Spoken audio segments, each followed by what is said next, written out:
La Coronela de Barcelona va fer presència a Oliana, Lleida, a l'Urgell, per a ser presents a la inauguració del nou gegant, noble fill de la vila, Ramon Frederic de Vilana Perles I Camarasa, capità de la Coronela de Barcelona, als anys 1694 i 1697, primera companyia, tercer batalló de notaris públics. Van fer acte als milicians del gremis de matalassers, droguers, taverners, carnissers, notaris caucídics, músics, sastres, confiters. Sota el comandament del coronel en cap i oficials.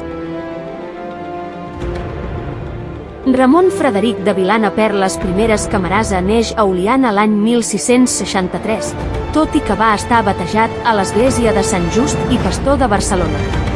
Capità de la Coronela anys 1684 i 1697, primera companyia dels gremis, tercer batalló de notaris públics. Ramon Frederic Vilana Perles participà en la defensa de Barcelona durant el setge de 1697 a 98 que finalitzà amb la Pau de Rissos. Ciutadà honrat de Barcelona 3 vegades, el 27 de març de 1681, el 27 de maig de 1681 i 8 de juny de 1698, sent ajudant de l'escrivà major del Consell de Barcelona.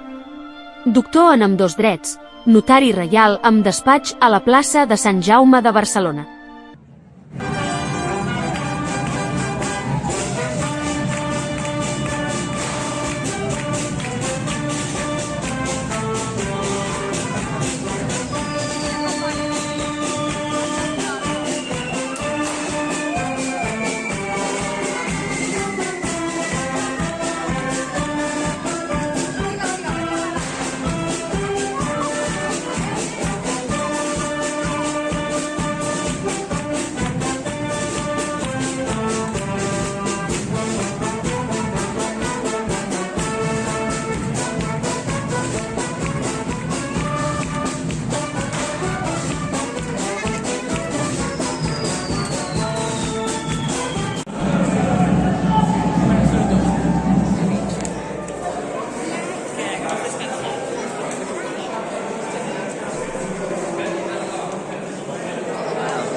Endavant, Mercè. Que fort.